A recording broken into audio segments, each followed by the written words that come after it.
할렐루야. 반갑습니다, 여러분. 오늘 수요 강좌 가운데에 함께 하신 우리 성도님들을 주의 이름으로 환영합니다. 오늘 이 시간 13번째 강의 시간입니다. 가스펠 프로젝트 위대한 시작, 벌써 13강, 오늘 마지막 강의가 되었는데요. 지난 시간 동안 함께 해주신 우리 성도님들께 감사드리고 또 강의를 진행할 수 있도록 모든 시간 가운데에 늘 하나님 은혜 베풀어 주심에 감사와 영광을 드립니다. 오늘 강의를 마치고 한 주간 정도 휴강한 후에 6월 셋째 주부터는 4주간 동안 교리 강좌를 진행하도록 하겠습니다. 그리고 상반기 7월 중순에 강의를 마무리하고 종강을 할 계획입니다. 오늘 이 시간도 우리 가운데에 함께 하실 하나님의 은혜를 기대하고 또 사모하는 마음으로 함께 강의 시작하도록 하겠습니다. 여러분들에게 있어서 특별히 기억에 남는 복수극들, 영화나 소설 가운데에 그런 복수물들이 혹시 있지는 않습니까? 생각을 하려고 하면은 생각이 나지 않는 분들도 있고, 내가 좋아하는 복수물 가운데에 참 이것은 정말로 명장면이다라고 생각하는 분들이 있을지도 모르겠습니다. 구글 검색창을 통하여서 복수극을 한번 찾아봤더니 정말로 많이 나옵니다. 아마 이렇게 많이 나오는 이유가 분명 있을 겁니다. 그리고 많은 복수극들 가운데에 영화든 드라마든 공통점이 한 가지 있는데 무엇인가 하면은 대부분 자기 자신이 직접 정의를 실현하고자 한다라고 하는 것입니다.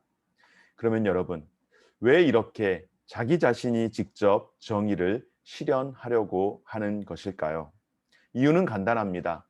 복수하고자 하는 사람이 생각할 때에 복수를 해야 할 그 대상자에게는 더 이상 사회 법과 질서가 통하지 않는다, 작동되지 않는다 생각하기 때문입니다. 믿을 수 없는 것이죠.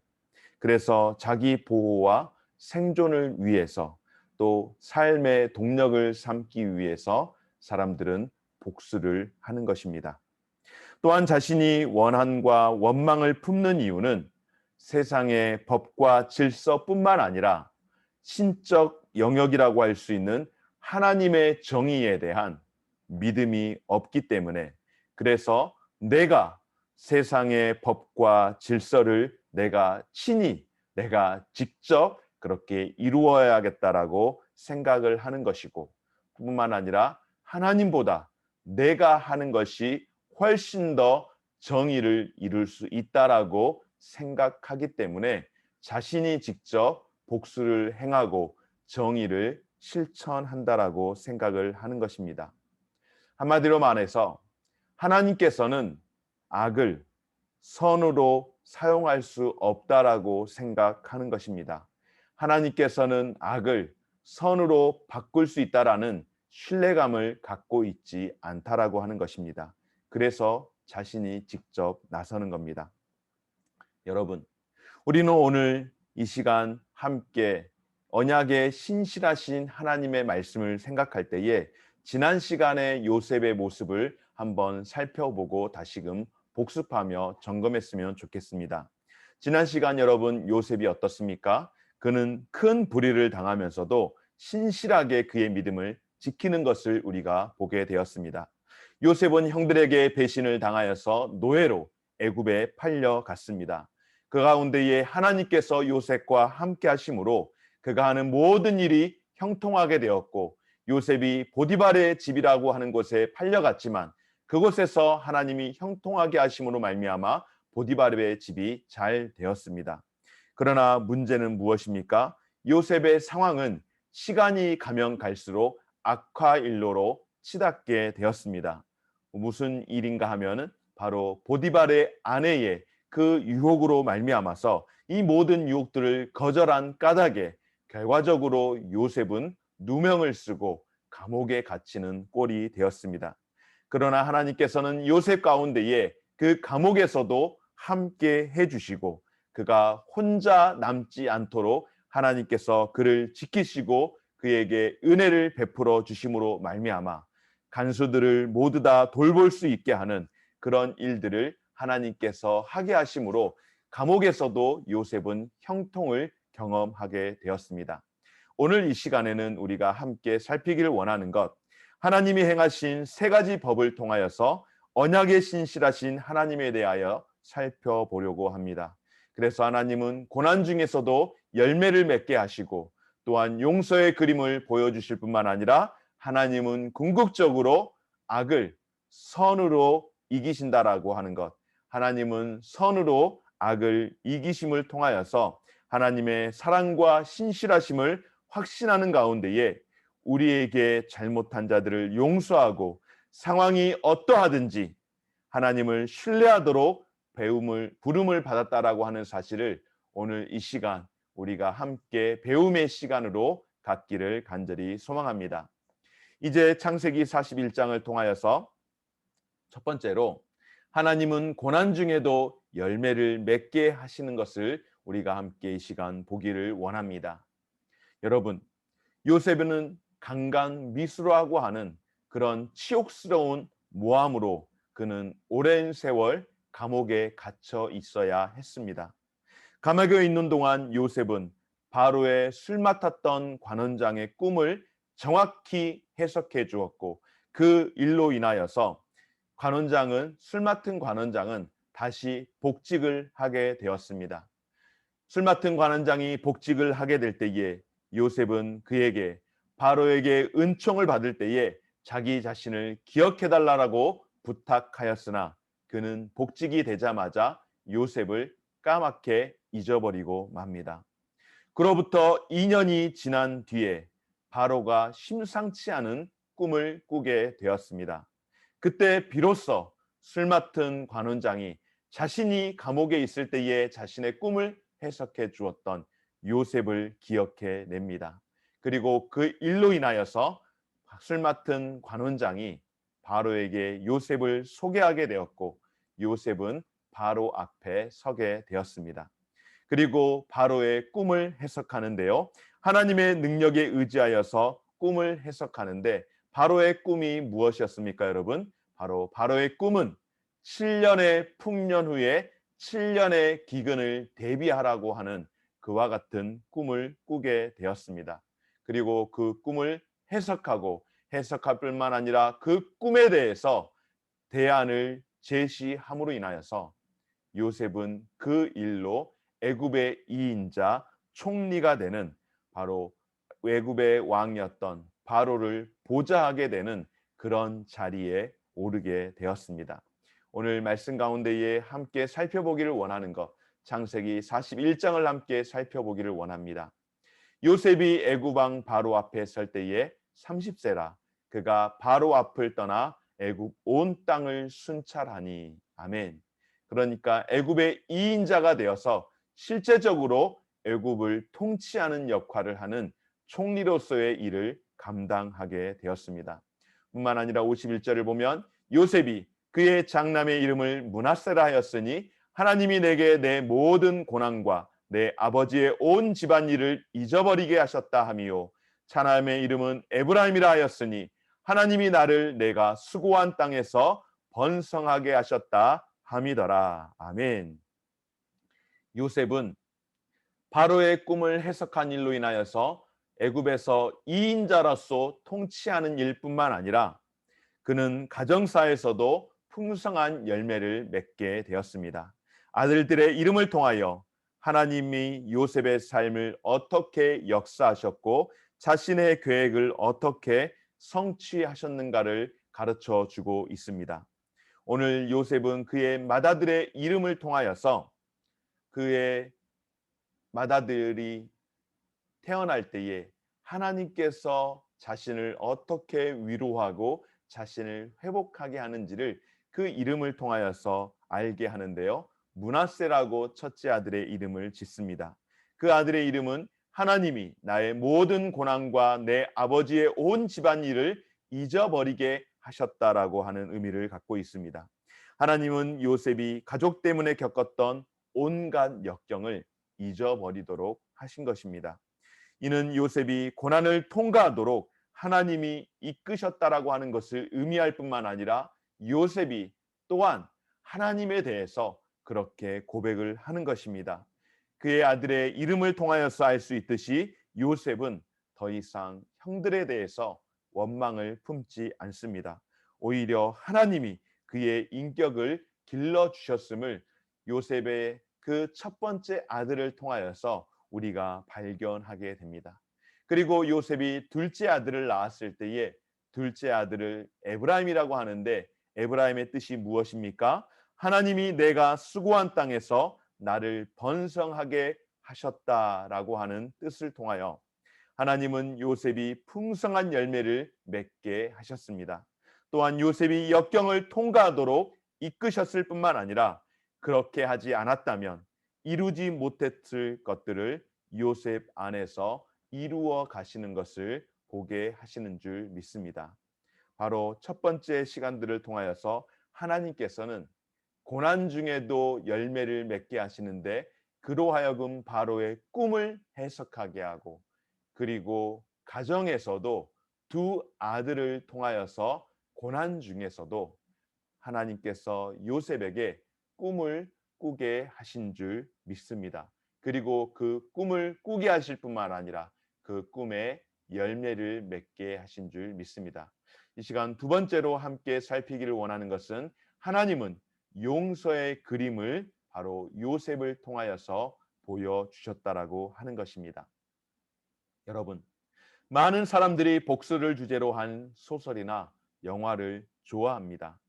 그러나 우리가 따르는 왕 예수 그리스도 하나님께서는 무엇이라고 말씀합니까? 오히려 원수를 사랑하고 우리를 박해하는 자들을 위해서 기도하고 우리에게 잘못한 이들에 대해서 용서하라고 말씀을 하십니다. 왕이신 예수 그리스도께서, 우리 주 예수님은 원한을 품지 않는 문화를 우리 가운데에 만들어 주셨습니다. 그는 오히려 악이 선을 위해서 사용되고 용서가 구원으로 이루어지는 더 크고 더 좋은 계획을 우리에게 보여주셨습니다. 요셉의 형들이 양식을 구하기 위해서 애굽에 내려왔을 때에 총리가 된 요셉이 그의 형들을 보게 됩니다. 그리고 그의 형들은 총리가 된 요셉에게 절을 했습니다. 그런데 요셉은 총리가 되어 그의 형들을 단번에 알아보았지만 그의 형들은 총리가 된 요셉을 전혀 알아보지 못했습니다. 오늘 창세기 45장 말씀 가운데에 4절과 5절 말씀 함께 살펴볼까요? 요셉이 형들에게 이르되 내게로 가까이 오소서. 그들이 가까이 가니 이르되 나는 당신들의 아우 요셉이니 당신들이 애굽의 판자라. 당신들이 나를 이곳에 팔았다고 해서 근심하지 마소서. 한탄하지 마소서.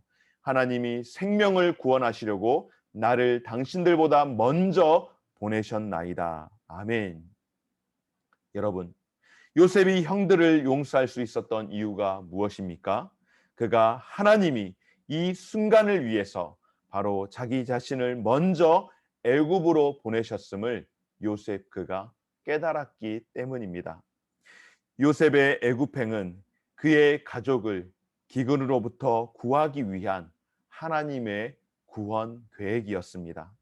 하나님은 요셉이 고난과 수치를 당하고 애굽의 총리가 되기까지 모든 과정 가운데에 야곱의 가족을 지탱하고 야곱의 가족을 구원하기 위해서 요셉을 먼저 애굽으로 노예로 팔려가게 하시고, 또한 때가 되어서 애굽에서 총리가 되어서 요셉을 통하여서 그의 온 가족을 구원하도록 하나님께서 준비하셨다라고 하는 것입니다. 그리고 요셉이 그것을 깨닫게 되었고 그의 형들 앞에 섰을 때에 오히려 두려워하는 형들에게 두려워하지 말라라고 안심시키며 하나님의 계획하심을 고백합니다. 여러분, 바로 예수 그리스도의 복음은 우리가 모두 다 죄인이지만 예수 그리스도께서 십자가에 죽으심으로 우리의 모든 죄가 온전히 사해졌다라고 가르쳐 주시는 것인 줄 믿습니다. 그러므로 그리스도께서 죄를 사해 주신 것은 바로 우리 자신 또한 우리에게 죄 지은 자들을 용서할 수 있도록 그렇게 가르쳐 주는 원동력이 되는 줄 믿습니다. 그러므로 여러분, 용서하기를 거부하는 것은 단순한 불순종이 아니라 바로 하나님에 대한 불신앙적인 태도이며 하나님에 대한 불신앙적인 행동이며 마음이라는 것입니다. 원한을 품는 것은 그리스도의 십자가가 나의 죄를 용서하기에는 충분하지만 내가 원한을 품고 원수를 갚아야겠다라고 하는 것은 나에게 잘못한 다른 사람들을 용서할 만큼은 아니라고 하는 것. 그러니까 예수님께서 내 죄를 용서해 주신 것은 내 죄가 용서받기에는 충분하지만은 그것이 내가 또 다른 사람을 용서하기에는 충분하지 않다라고 하는 불신앙인 것이라고 하는 사실입니다. 그러므로 여러분, 우리는 참으로 큰 용서를 받았음을 기억하고 마땅히 우리도 또한 용서를 베풀며 살아가야 함을 기억하고 저와 여러분들이 그렇게 우리 모두 함께 살아갈 수 있는 삶이 되어지기를 바라며 우리 또한 예수님께서 우리를 용서하시고 우리를 구원하셨던 것처럼 우리도 우리에게 행한 죄악된 일들을 우리도 용서하며 살아갈 수 있는 저와 여러분들의 삶이 됩시다. 이것이 바로 오늘 우리에게 허락하여 주신 두 번째, 하나님께서 우리에게 용서의 그림을 보여주신 것인 줄 믿습니다. 세 번째로 함께 살피기를 원하는 것은 바로 하나님은 선으로 악을 이기시는 하나님이라는 사실입니다. 여러분, 앞서 시작할 때 말씀을 드렸지만은 인간에게 있어 복수는 삶의 동력이 되고 또한 사회 법과 질서를 유지하는 수단이 되는 것과 같습니다. 어쩌면 복수를 포기하는 것은 자기 자신의 그 보호와 생존을 포기하는 것이라고 생각할 수도 있습니다. 그런데 여러분, 예수님께서는 무엇이라고 말씀합니까? 예수님께서도 역시 우리와 같이 저희들이 생각하는 것 같이 복수는 삶의 동력이 되고 사회 법과 질서를 유지하는 것이며 복수는 우리의 생명을 보호하기 위한 생존을 보호하기 위한 수단과 방법이라고 예수님께서 그렇게 말씀하실까요? 아니요. 그렇게 말씀하지 않습니다. 복수를 포기할 것은 물론이요. 어디까지? 원수를 끝까지 사랑할 것을 예수님께서는 우리에게 말씀을 하십니다. 바로 로마서 12장 17절 말씀을 통해서 이렇게 말씀하시죠. 아무에게도 악을 악으로 갚지 말고 모든 사람 앞에서 선한 일을 도모하라. 아멘. 사실은 아멘 하기가 쉽지 않죠. 별로 내가 직접적으로 해를 입지 않았을 때는 아멘 하기가 쉽지만은 그러나 정말로 내가 직접적으로 해를 입게 되어지고 내 생명의 위협을 받게 되어지고 내 생존에 대해서 그렇게 고통을 느낄 때에는 악을 악으로 갚지 말고 모든 사람 앞에서 오히려 그것을 선한 일로 도모하라고 하는 것이 결코 쉽지 않습니다. 그럼에도 불구하고 하나님께서는 무엇이라고 말씀합니까? 사람 앞에서 선한 일을 도모하라고 말씀을 합니다. 왜 그렇게 말씀하셨을까요? 여러분, 야곱이 죽자 요셉의 형제들은 함께 아버지의 시신을 장사하고 난 다음에 약속의 땅으로 가져가서 그의 아버지 야곱을 장사하고 난 이후에 돌아왔습니다. 그런데 요셉 앞에 돌아왔을 때에 그의 형들이 근심을 하며 그의 형들이 요셉의 마음을 아프게 하는 일이 있었습니다. 어떤 일이었을까요?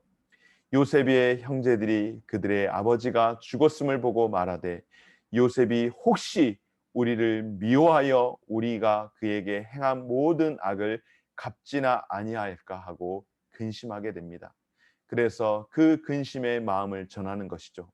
요셉에게 말을 전하여 이르되 당신의 아버지가 돌아가시기 전에 명령하여 이르시기를 너희는 이같이 요셉에게 이르라 내 형들이 내게 악을 행하였을지라도 이제 바라건대 그들의 허물과 죄를 용서하라 하셨나니 당신 아버지의 하나님의 종들인 우리 죄를 이제 용서하소서 하매 요셉이 그들이 그에게 하는 말을 들을 때에 울었더라.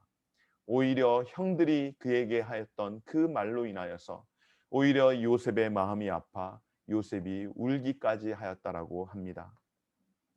요셉의 형제들은 아버지가 죽었으니 그가 이제 복수하지는 않을까 하는 두려움이 있었습니다.